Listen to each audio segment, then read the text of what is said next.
এই বাংলার মানুষ ব্রিটিশকে তাড়িয়েছে, পাশে বাংলাদেশের এই বাংলাভাষী মানুষ খান সেনাদের তাড়িয়েছে, আর আমরা এই চোরটাদের তাড়াতে পারবো না। এরকম হতে পারে না।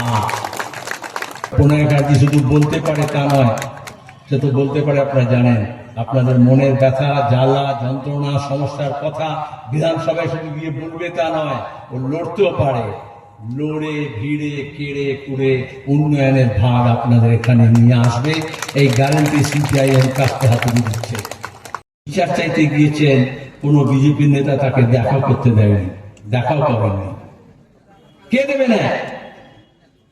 এই জন্য যারা বলেছিল এই নবান্নকে সাহায্য করতে হলে 56 ইঞ্চি চাই, আমরা বলেছিলাম এই নবান্নকে সাহায্য করতে হলে কোন 56 ইঞ্চি না, কোন 356 ধারা না। বাংলার মানুষ যদি এক কাটতে হয়, উত্তর থেকে দক্ষিণ একসঙ্গে মেলে, রাজবংশী, আদিবাসী, তপশিলি, মুসলমান, মতুয়া, এই সব যদি এক কাটতে হয়, তাহলে এই বাংলার মানুষ ব্রিটিশকে তাড়িয়েছে, পাশে বাংলাদেশের এই বাংলাভাষী মানুষ খান সেনাদের তাড়িয়েছে, আর আমরা এই চোরটাদের তাড়াতে পারবো না। এরকম হতে পারে না। আর এই জন্যই বিজেপির আগমন। তারা বললো না তুমি হিন্দু, তুমি মুসলমান, আলাদা হতে হবে।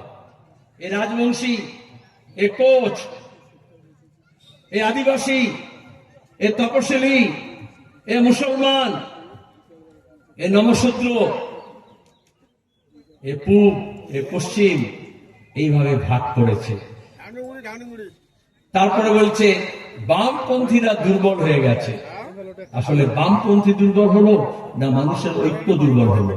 আর মানুষের যখন ঐক্য দুর্বল হয়, তখন আলু চাষি তার আলুর দাম পায় না। চাষ করতে যত খরচ হয়, তার দাম পায় না। আপনি এক জায়গা থেকে আর এক জায়গায় যাবেন, তার পরিবহনের খরচ 2011-তে কি ছিল আর এখন কি হয়েছে। মোদী সরকারে আছে, ওরা যুদ্ধের পক্ষে, আমরা যুদ্ধের বিরুদ্ধে বলে গাল দেয়, বলে এরা দেশদ্রোহী। আর ইরানের যুদ্ধ হচ্ছে, এখানে গ্যাসের দামে বেড়ে গেছে, গ্যাসের লাইন পড়ে গেছে, গ্যাস ব্ল্যাক হচ্ছে। বোঝা যাচ্ছে তাহলে যুদ্ধের পক্ষে কারা থাকে আর যুদ্ধের বিরুদ্ধে কারা থাকে। এটা নীতির প্রশ্ন। ওরা ভাগ করে বলে না প্যালেস্টাইনের জন্য বলছে, তাহলে মুসলমানের জন্য বলছে। আরে যুদ্ধ যেখানেই হোক, বামপন্থীরা জোর গলায় যুদ্ধের বিরুদ্ধে বলে, কারণ আমরা দ্বিতীয় বিশ্বযুদ্ধের সময় বাংলায় 40 লক্ষ বাঙালি প্রাণ গিয়েছিল না খেয়ে।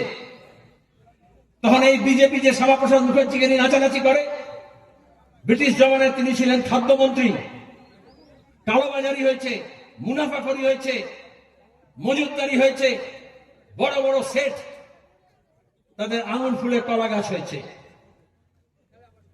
এই যুদ্ধে দেখা গেল হরমুজ প্রণালীতে গ্যাসের ট্যাঙ্কার আটকেছে, আর আমাদের এখানে সকালে এসে দেখি কোচবিহার শহরে লম্বা লাইন পড়েছে। গত নির্বাচনের সময় এই মোদি উজ্জ্বলা গ্যাস যোজনা বলে গ্যাস সিলিন্ডারের ছবি আর একটা করে মহিলার ছবি সব পেট্রোল পাম্পে লাগিয়ে দিয়েছিলেন না? এবং এখন বোঝা যাচ্ছে কতটা গ্যাস দিয়েছিলেন। তাহলে আমাদের জ্বালানি সুরক্ষা নেই। এত কোটি মানুষের দেশ, তার 6 মাস, 1 বছর, 2 বছরের জন্য জ্বালানি রাখা যাবে না?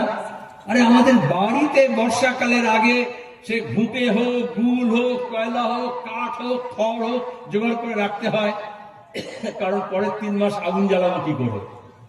আর এত বড় দেশ চালাচ্ছেন, তাতে পৃথিবীতে যা কিছু, এই ট্রাম্পের মতো লোক যখন পৃথিবী চালাচ্ছে, তখন যা কিছু যে কোনো সময় ঘটতে পারে, তার কোনো প্রস্তুতি থাকবে না। শুধু বড় বড় বাত, বিশ্বগুরু হয়েছেন। আর দ্বিতীয় কথা হচ্ছে, ব্ল্যাক মার্কেট কেন হচ্ছে? তার মানে এমন নয় যে গ্যাস নেই, কিন্তু বেশি দাম দিলে আপনি পেয়ে যাবেন। এইটাকে বলে কালোবাজারি, এইটাকে বলে মুনাফাখরি। এই জন্য আমরা বামপন্থীরা চিরকাল বলে এসছি গণ বন্টন ব্যবস্থা, রেশন ব্যবস্থা, আর ওরা চিরকাল বলে এসছে খোলা বাজার, মানে কালো বাজার। এখানে দেখেছেন যখন লোকে কাশ্মীরে আটকে যায়, প্লেনের ভাড়া হুম করে বেড়ে যায়। করোনার সময় দেখেছেন মানুষের কিরম কষ্ট বেড়েছে। তাহলে সরকার যদি জনদরদি না হয়, তাহলে যখনই বিপদে পড়বে তখনই মুনাফা খোঁজার চেষ্টা করবে। মোদির ভাষায় আপদা মে আফসার। এখন বলছেন নানা রকমের কথা কালকে এসে, আর করোনার সময় বলেছিলেন আপদা মে আফসার, মানে হচ্ছে যখন মানুষ বিপদে পড়বে তখন ঝোপ বুঝে কোপ মারতে হবে।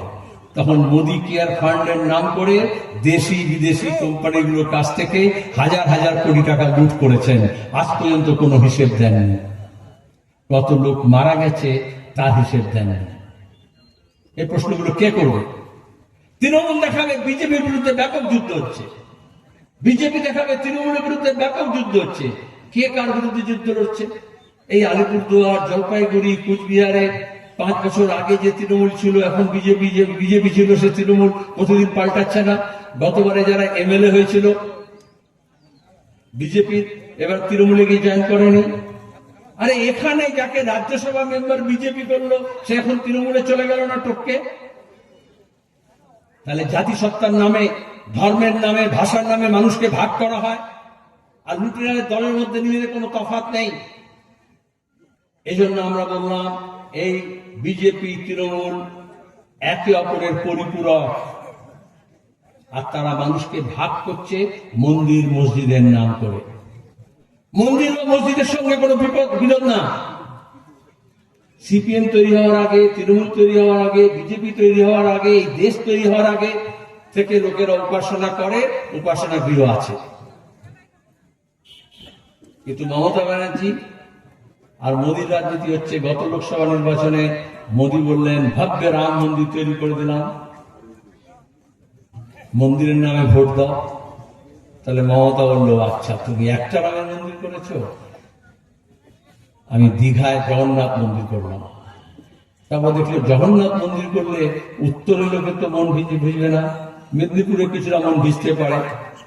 তখন উত্তরে যখন এখানে বন্যায় লোকে বিধ্বস্ত, পাহাড়ে যখন ধস হয়েছে, রাস্তাঘাট নেই, ঘর নেই, ত্রাণ নেই, আমাদের ভলেন্টিয়াররা নেমেছে, যা হোক করে মানুষকে বাঁচানোর চেষ্টা করছে।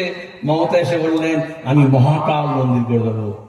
কারণ এখানে তো মহাকাল মানে উত্তরবঙ্গের লোকেরা, ভাগ্যিস তিনি জলপাইগুড়িতে আসেননি, তাহলে জলপেশ মন্দির করবো বলতেন।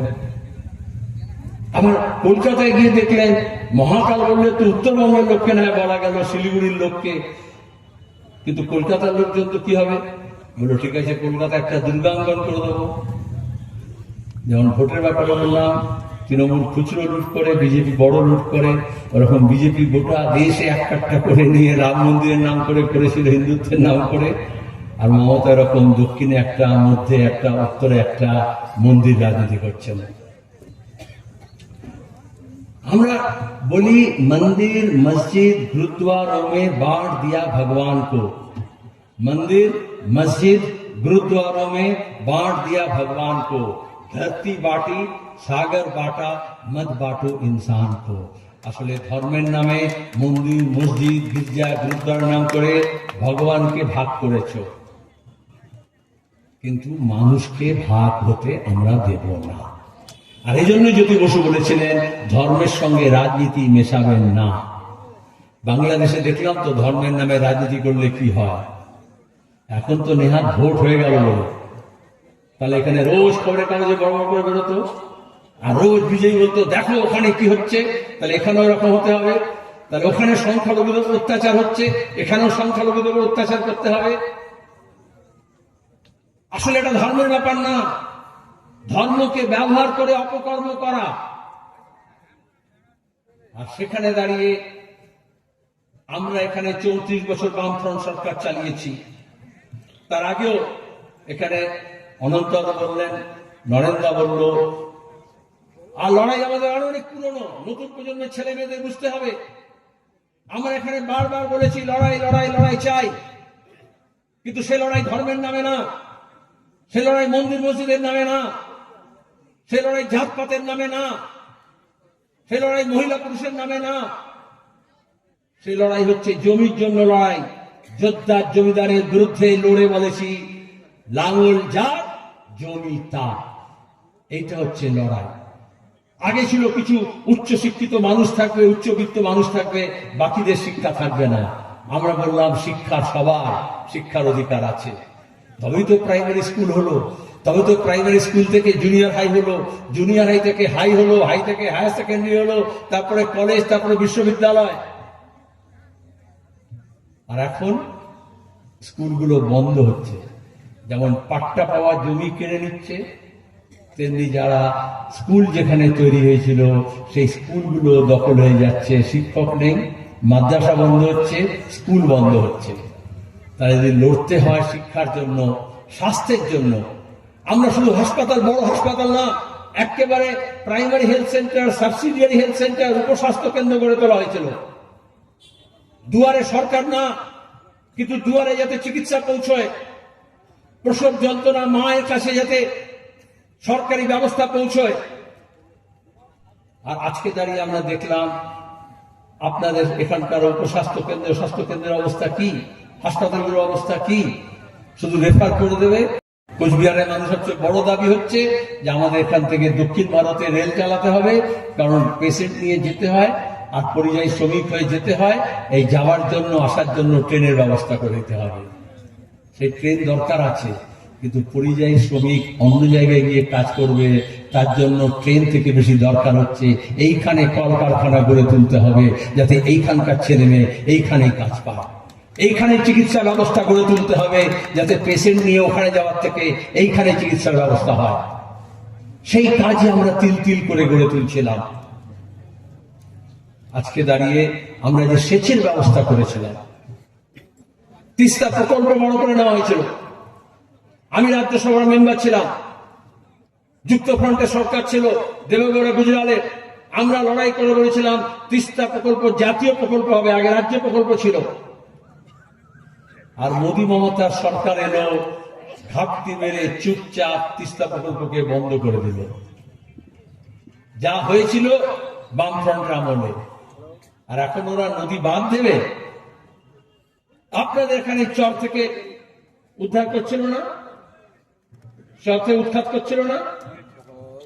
পানিয়ার চকে চরে গেছিলাম, শিলিগুড়ির ব্যবসায়ী এসে চর দখল করবে, আর পুলিশ সেখানে গিয়ে, তৃণমূল সেখানে গিয়ে উৎখাত করবে মেখলিগঞ্জে।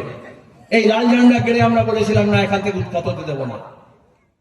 যেমন ছিন্নমূল মানুষ যখন এসেছিল, তাদের বাসস্থানের জন্য, কলোনির জন্য লড়াই করা হয়েছিল। যখন যে আক্রান্ত হয়েছে, লাল ঝান্ডা তার পাশে দাঁড়িয়েছে, তাকে নিয়ে লড়াই করেছে। আর এখন আপনার তোরসা নদীতে ভাঙন হচ্ছে, গঙ্গা ভাঙন, তার সঙ্গে হচ্ছে পদ্মা ভাঙন, এখন তোরসা নদীতে ভাঙন। আর ওরা নদীর পাথর আর বালি বার করাতে ব্যস্ত। নির্বাচনী প্রচার চলবে, আপনারা এখানে অংশগ্রহণ করবেন। আমি শুধু আপনাদের কাছে আবেদন করব, প্রণয় কার্যিকে আমরা এখানে প্রার্থী করেছি অনেক ভেবেচিন্তে। বামফ্রন্টের মধ্যে অনেক আলোচনা করে ঠিক করেছি এইবার এই আসনটা, কোচবিহার উত্তরটা আমরা সিপিআইএম প্রার্থী দেব। এবং তরুণ প্রজন্মের যে এক দল, এক ঝাঁক নেতা উঠে আসছে, তাদের মধ্যে অন্যতম মুখ হচ্ছে কমরেড প্রণয় কার্যিক। সে শুধু আপনারা কোচবিহারের ছেলে, শুধু এই কোচবিহার উত্তরের সন্তান না, আজকে গোটা রাজ্যের সেই ছাত্র আন্দোলনের নেতা।